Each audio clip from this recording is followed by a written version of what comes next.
بالله من الشيطان الرجيم.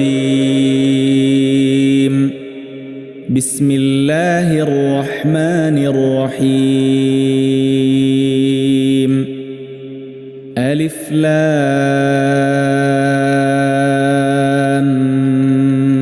ميم.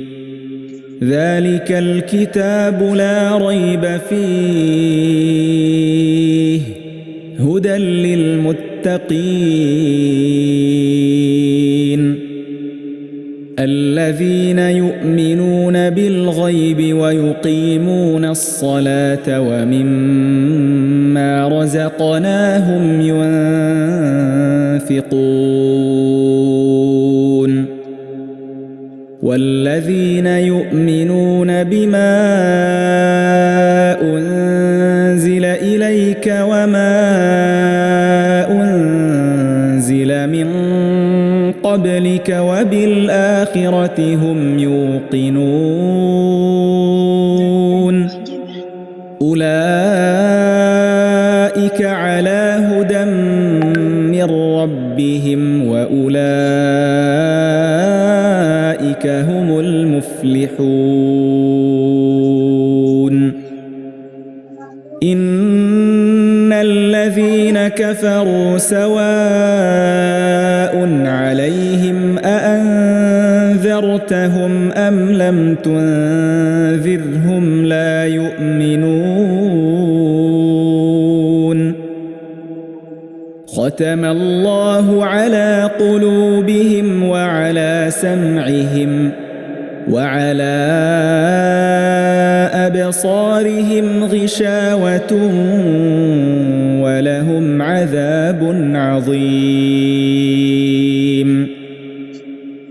ومن الناس من يقول آمنا بالله وباليوم الآخر وما هم بمؤمنين يخادعون الله والذين آمنوا وما يخدعون إلا أنفسهم وما يشعرون في قلوبهم مرض فزادهم الله مرضا ولهم عذاب أليم بما كانوا يكذبون وإذا قيل لهم لا تفسدوا في الأرض قالوا إنما نحن مصلحون ألا إنهم هم المفسدون ولكن لا يشعرون وإذا قيل لهم آمنوا كما آمن الناس قالوا أنؤمن كما آمن السفهاء ألا إنهم هم السفهاء ولكن لا يعلمون وإذا لقوا الذين آمنوا قالوا آمنا وإذا خلوا إلى شياطينهم قالوا إنا معكم إنما نحن مستهزئون الله يستهزئ بهم ويمدهم في طغيانهم يعمهون أولئك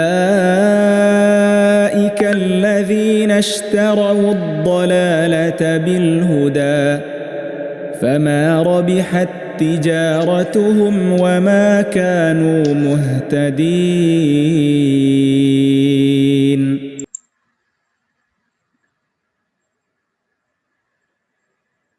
Oke, tes. Assalamualaikum warahmatullahi wabarakatuh. Sebentar. Halo, apa kabar semuanya? Baiklah, hari ini insya Allah saya di sini izin untuk sharing satu materi, bukan materi ya, satu hasil belajar saya berkenaan tentang tema dropshipping. Oke, baik, saya izin share screen dulu.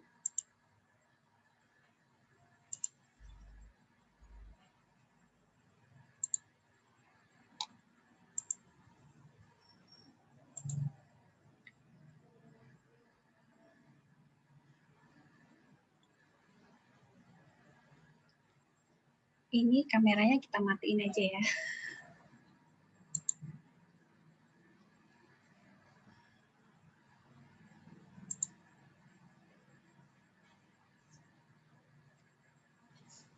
Oke, mudah-mudahan sudah bisa terlihat semuanya. Baik, bismillahirrahmanirrahim. Assalamualaikum warahmatullahi wabarakatuh. Alhamdulillah, alhamdulillahilladzi hadana li hadza wa ma kunna linahtadiya laula an hadnallah. Senang sekali saya Lina Ibune Azam bersama Sinau Muamalah bersama Muslimah Baitur Rahman dari Masjid Baitur Rahman. Kita di sini dalam rangka berbagi hasil belajar, dan kali ini mengambil topik dunia dropshipping ya.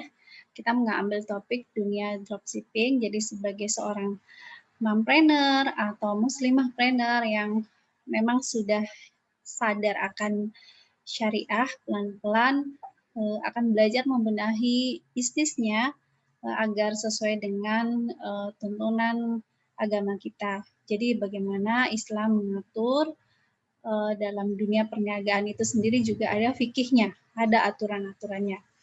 Dan dropshipping ini memang sebenarnya bukan hal yang, maksudnya dropshipping ini adalah sesuatu hal yang baru, yang baru terjadi di zaman kontemporer ini.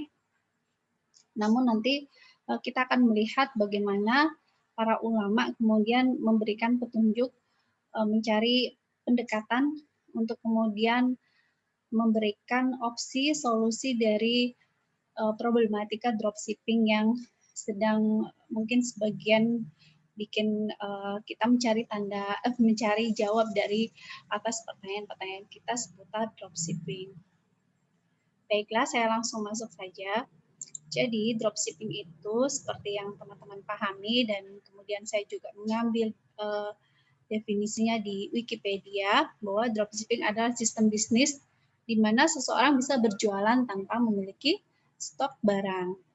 Jadi kata kuncinya ada di stok barang.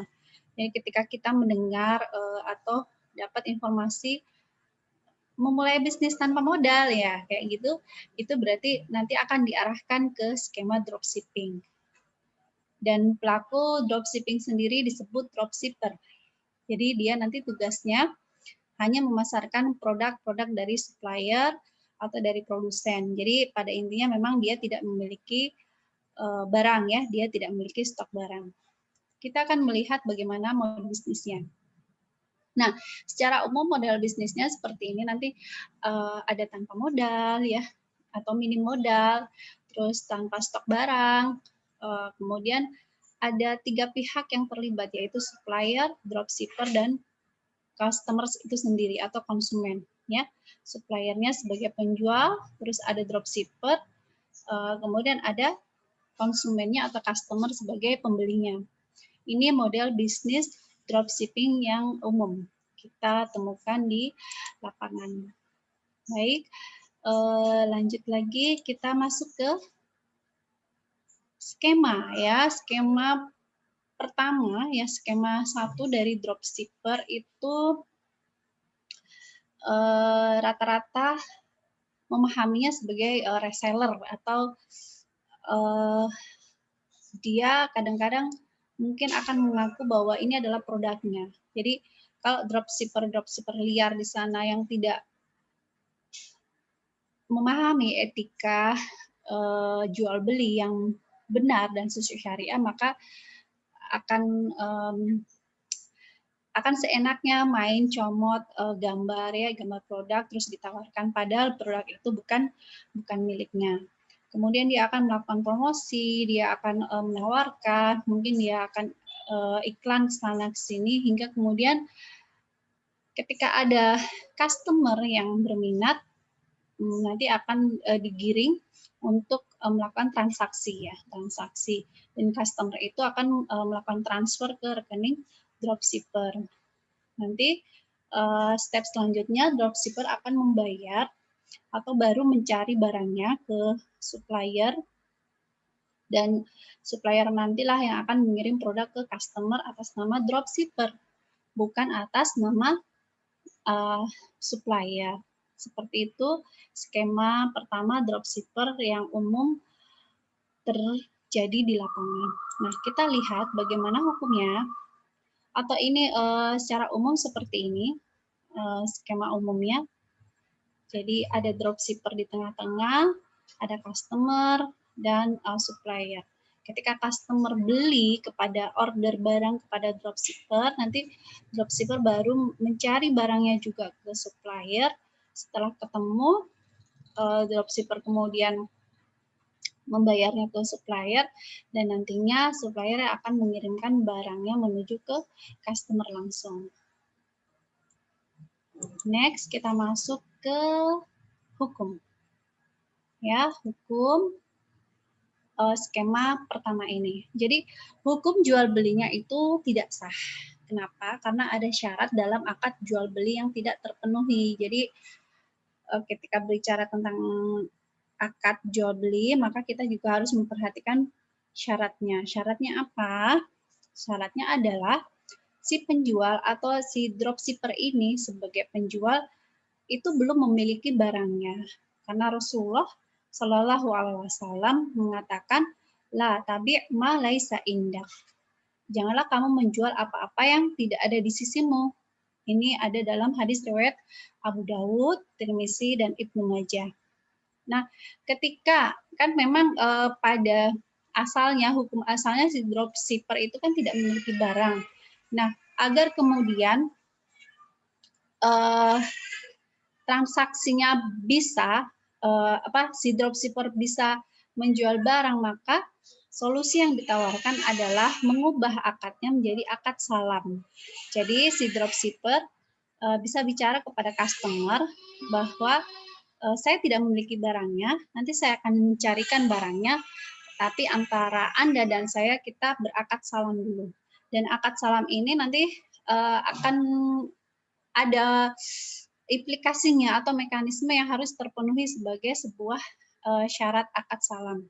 Yaitu apa? Yaitu pertama, pembayaran di depan tunai. Jadi customer diminta untuk membayar lunas di depan.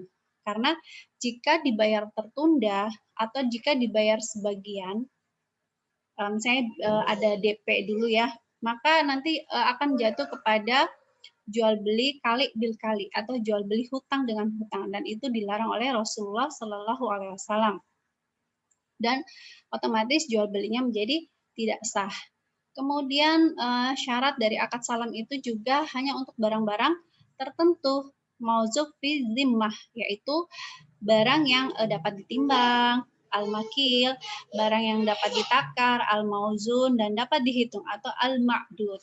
Kemudian yang selanjutnya adalah harus ada takobut dulu oleh dari si suppliernya kepada dropshippernya. Takobut adalah serah terima barang. Jadi barangnya tadi kan posisi barang ada di supplier ya. Dropshipper beli dulu kepada supplier, kemudian setelah itu barang diberikan kepada dropshipper ya. Barang tidak boleh dikirim langsung kepada customer atau pembeli, tapi barang itu harus ditakobut dulu di dropshipper, baru dikirim ke pembeli. Seperti itu skema satu yang sarankan, karena Rasulullah juga telah mengatakan barang siapa yang melakukan salaf atau akad salam, maka hendaklah dia tidak melakukan salaf kecuali pada takaran yang diketahui atau timbangan yang diketahui. Jadi untuk barang-barang yang tidak dapat ditimbang, ditakar atau dihitung seperti tanah, rumah, mobil, bahkan hewan ya, hewan kurban seperti saat ini, itu tidak boleh diperjualbelikan secara salam. Tapi mereka itu produk-produk tadi, barang tadi itu wajib dimiliki terlebih dahulu baru bisa dijualkan. Kemudian dalil dari takabut adalah hadis dari Hakim bin Hizam radhiyallahu anhu, ketika itu sahabat ini berkata kepada Rasulullah, aku bertanya, ya Rasulullah, sesungguhnya aku banyak melakukan jual beli. Apa yang halal bagiku dan yang haram bagiku? Maka Rasulullah memberikan jawaban, jika kamu membeli suatu barang, jangan kamu menjualnya lagi hingga kamu menerima barang itu. Dan sebenarnya hikmah dari takabut itu adalah si penjual, dalam hal ini dropshipper sebagai penjual itu dapat memeriksa kualitas dan kondisi barang itu dulu sebelum kemudian dia jual kembali ke customer yang lainnya. Karena kalau akad itu esensinya adalah perpindahan kepemilikan. Sementara takabut itu adalah perpindahan tanggung jawab. Jadi Islam sangat menjaga sekali agar kemudian tidak terjadi perselisihan, agar tidak kemudian terjadi hal-hal yang mendolimi satu sama lain, hingga dibuatlah aturan seperti ini. Nah, ini skema satu, mudah-mudahan bisa dipahami dropshipper sebagai reseller. Nah, kita sekarang mencoba melihat opsi yang kedua yang ditawarkan oleh syariat. Sebelumnya kita lihat skemanya seperti ini ya. Skema dropshipping sebagai penjual. Maka kita mulai lihat dari angka 1, antara customer dan dropshipper ini nanti bikin akad salam dulu, bayar tunai lunas di awal. Kemudian si dropshipper ini akan mencarikan barangnya dan melakukan akad jual beli dengan supplier. Setelah barangnya ada, supplier akan mengirim barang itu kepada dropshipper, tidak diperkenankan untuk mengirim kepada customer karena hakikatnya yang melakukan transaksi jual beli kan antara dropshipper dengan suppliernya. Jadi serah terima dilakukan dulu oleh dropshipper, nanti dropshipper baru kirim ke customer. Seperti itu alur skemanya. Baik, kita lihat skema kedua, yaitu dropshipper sebagai makelar. Jadi makelar ini sebagai perantara atau penghubung antara penjual dan pembeli. Posisinya dia ada di tengah-tengah. Dia tugasnya menghubungkan antara penjual dan pembeli atau mencarikan pembeli untuk si suppliernya. Akhirnya ketika telah dilakukan akad, ada akad namanya nanti akad samsaroh, akad makelar, pelakunya disebut simsar, maka ketika sudah terjalin akad samsara itu, si dropshipper ini sudah diizinkan, diberikan izin untuk promosi dengan marketing kit yang diberikan oleh si supplier. Ketika terjadi transaksi, maka pada asalnya atau sejatinya yang melakukan transaksi itu adalah suppliernya dengan customernya. Nah, dropshipper ini fungsinya adalah di tengah-tengah. Barang dikirim dari supplier ke customer atas nama supplier atau tokonya. Nah, skemanya seperti ini hukumnya. Jadi hukumnya itu boleh selama memenuhi syarat-syarat akad samsara atau brokerage. Dan akad pembayarannya boleh dilakukan secara tunai, cash, atau bisa juga hutang atau kredit ya, diangsur. Jadi ada DP, kemudian ketika barang sudah sampai dilunasi itu boleh seperti itu. Ya, awalnya akadnya adalah akad samsara. Terus kemudian barang boleh dikirim langsung dari supplier ke customer-nya. Nah, skemanya seperti ini. Jadi tugas si dropshipper itu hanya menjadi perantara wakil dari supplier untuk melakukan jual beli dengan customer. Yang hakikatnya yang berakad itu adalah customer dengan suppliernya, dan pengiriman nanti dari supplier ke customer. Sementara si dropshippernya ini ya, karena dia adalah maklar, maka keuntungan yang dia peroleh itu adalah dari ujroh ya, dari komisi, bisa berupa ujroh, ijaroh atau upah, atau bisa juga dari akadnya nanti adalah akad jualah ya, akad jualah yang sesuai dengan target kita terpenuhi nanti dapat komisi sekian. Itu nanti kembali kepada kesepakatan antara si supplier dengan dropshippernya.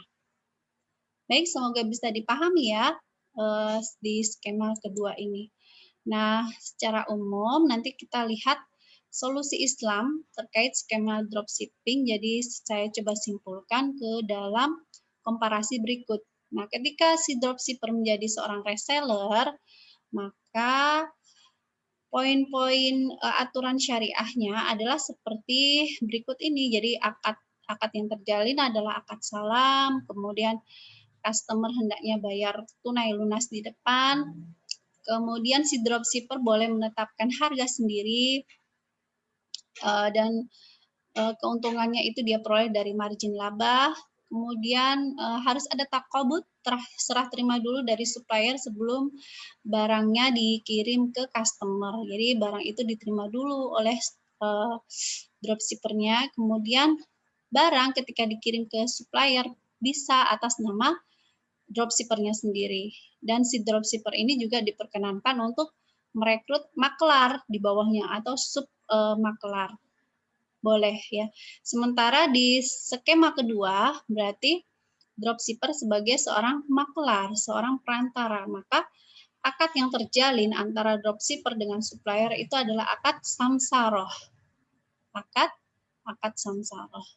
Kemudian customer boleh membayar secara fleksibel, bisa dibayar lunas dulu langsung ataukah mau tempo, mau kredit juga boleh. Kemudian dropshipper tidak boleh menetapkan harga kecuali memang nanti dari suppliernya punya kebijakan sendiri. Itu nanti tergantung kesepakatan dan keuntungan si dropshipper itu tentu dari komisi atau perbedaan atau marginnya tadi, margin harganya. Kemudian barang dikirim dari supplier kepada customer dan barangnya itu bisa atas nama tokonya. Sementara dropshipper tidak boleh merekrut sub maklar atau dropshipper to dropshipper. Jadi tidak ada maklar kepada tidak ada sub maklar di bawahnya. Dan dropshipper to dropshipper ini kalau di dalam bukunya Ustadz Ami Nur Baits ya, di buku Halal Haram Bisnis Online itu seperti benang kusut, karena kedua dropshipper ini sejatinya tidak memiliki barang ya. Dropshipper pertama sama sekali tidak memiliki barang yang dia jual, kemudian dia menawarkan barang itu untuk dijualkan dan nantinya dia berhak mendapatkan keuntungan. Sementara dropshipper dapat untung tapi dia tidak menanggung risiko apapun. Ini menyalahi kaidah ya, melanggar sabda dari Nabi Shallallahu Alaihi Wasallam, wala ribhu malam yudman. Tidak boleh ada keuntungan tanpa menanggung risiko kerugian, dan ini tidak boleh ya, wallahu alam. Semoga bisa dipahami perbedaan atau skema dari skema 1 dropshipper sebagai reseller dan skema 2 dropshipper sebagai maklar. Kalau ada pertanyaan nanti bisa disampaikan setelah video ini selesai. Nah, kemudian di sini saya ingin memperkenalkan sebuah kelas bisnis syariah dari Musyawar. Saya cukupkan dahulu. Terima kasih atas perhatiannya. Wassalamualaikum warahmatullahi wabarakatuh.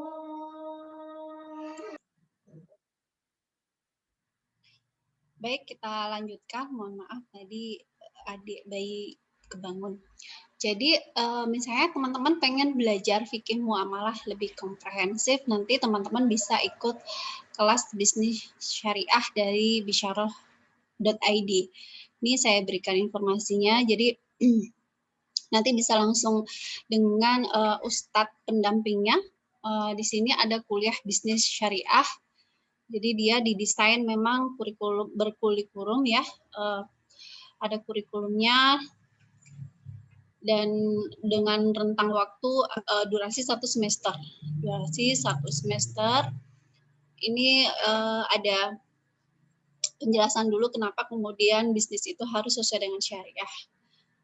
Bahwa dahulu ya Khalifah Umar bin Khattab radhiyallahu anhu pernah berkeliling pasar melakukan sidak dan berkata tidak boleh berjual beli di pasar kita kecuali orang yang benar telah mengerti fikih muamalah dalam agama Islam.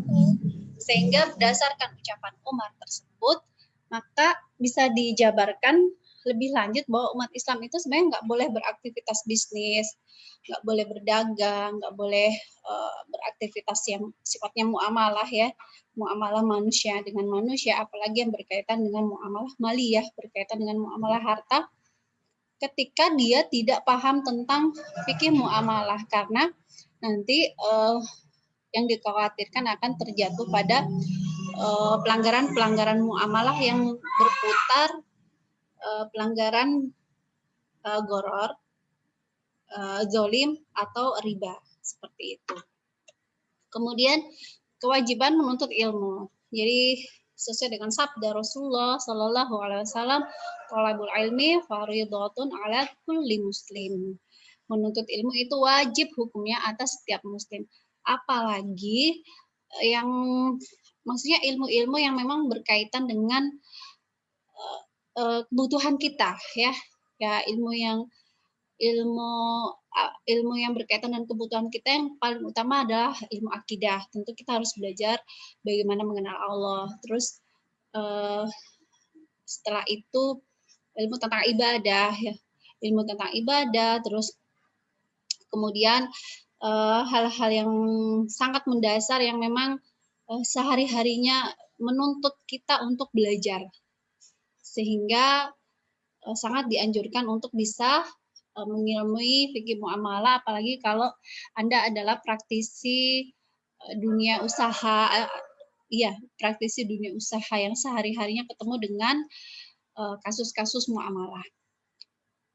Maka di sini ada pesan dari Nabi ya, pesan dari Rasulullah Shallallahu Alaihi Wasallam tentang bangkrutnya sang ahli ibadah. Rasulullah pernah bertanya kepada para sahabat, tahukah kalian siapakah orang yang bangkrut itu? Para sahabat menjawab, menurut kami orang yang bangkrut di antara kami adalah orang yang tidak memiliki uang dan harta kekayaan. Tetapi Rasulullah memberikan jawaban yang lain. Sesungguhnya umatku yang bangkrut adalah orang yang pada hari kiamat datang dengan sholat, datang dengan amalan-amalan ibadahnya yang sholat, puasa, dan zakat, tetapi ia selalu mencaci maki, menuduh, dan makan harta orang lain, serta membunuh dan menyakiti orang lain. Sini ada kata kuncinya, memakan harta orang lain. Jadi kita bisa memanfaatkan harta orang lain itu salah satunya dengan jalan perniagaan. Ya, dengan jalan perniagaan.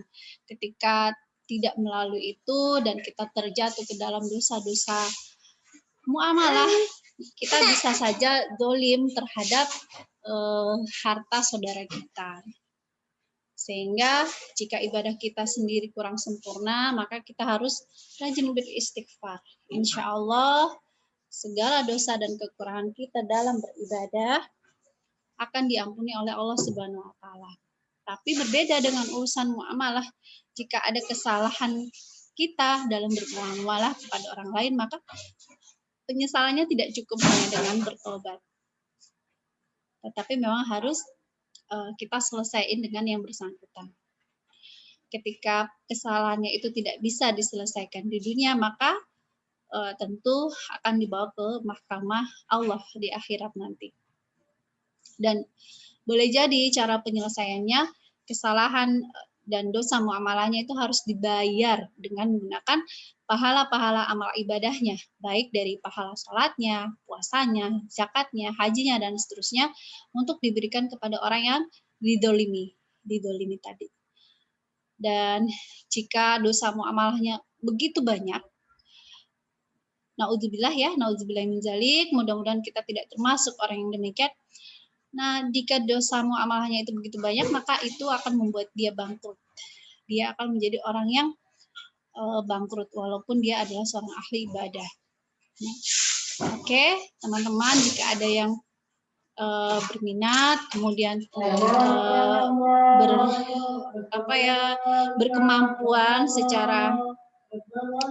berkemampuan secara finansial, boleh menginvestasikan waktunya, menginvestasikan uangnya ya untuk ilmu yang bermanfaat ini. Jadi silahkan mengikuti kuliah bisnis syariah.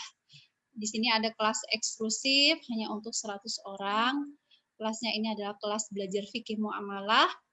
Ada 21 kali pertemuan intensif dan komprehensif, dan satu kali pertemuan satu kali pertemuan itu satu sesi, durasinya 2 jam. Insya Allah diprediksikan bisa selesai dalam waktu 6 bulan dan memakai platform Zoom meeting.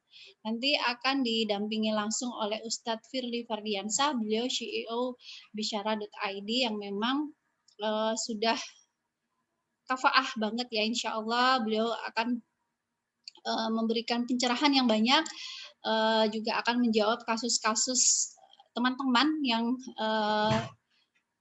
mungkin selama ini bikin risau, bikin gundah. Insya Allah akan dibantu sama Ustadz Firly untuk dibedah kasusnya hingga dibenahi muamalahnya. Dan ini kurang lebih bocoran silabus kurikulum materinya di kuliah bisnis syariah. Komplit kan ya, dari materi pertama ini sekitar ada 21 materi yang memang sudah disusun sedemikian rupa oleh Al-Ustadz, yang dimulai dari yang paling fundamental, yang paling mendasar sekali sebagai pijakan supaya teman-teman punya pijakan yang kokoh ya. Ketika bertemu dengan kasus juga tidak langsung ambiar ya. Jadi insya Allah akan dimulai dari hal yang paling mendasar, kaidah bisnis dalam Islam, kemudian nanti ada konsep harta dan kepemilikan dan konsep akad sebelum belajar tentang jenis-jenis akad. Jadi akan belajar dulu tentang konsep akadnya, kemudian dilanjutkan belajar jenis-jenis akad. Nanti akad itu banyak, ada akad jual beli yaitu al-ba'i, akad salam ya, jual beli pesanan, dan akad istisna, akad pesan buat. Nanti ada ijaroh ya, akad ijaroh, kemudian akad ijaratul ajar, terus akad utang, dain dan qard, terus banyak sekali dan seterusnya sampai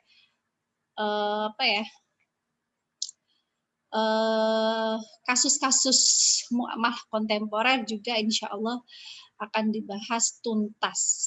Dan untuk itu semua teman-teman hanya berinvestasi 650.000 per semester. Kurang lebih berapa ya? Ketika kita bagi berarti cuma 30.000 per pertemuan untuk materi yang komprehensif. Teman-teman juga punya wawasan yang full penuh ya, enggak setengah-setengah. Itu dari 1 juta loh, jadi 650. Jadi silakan yang berkemampuan, yang mudah-mudahan saya doakan semuanya memiliki kemampuan untuk itu demi sebuah ilmu yang mungkin ketika kita meluangkan waktu atau mengorbankan hanya sedikit ratusan ribu itu, maka Allah akan memberkahi bisnisnya teman-teman ya, memberkahi muamalah-muamalahnya kita, mengampuni dosa-dosa muamalah kita yang sebelumnya, dan akhirnya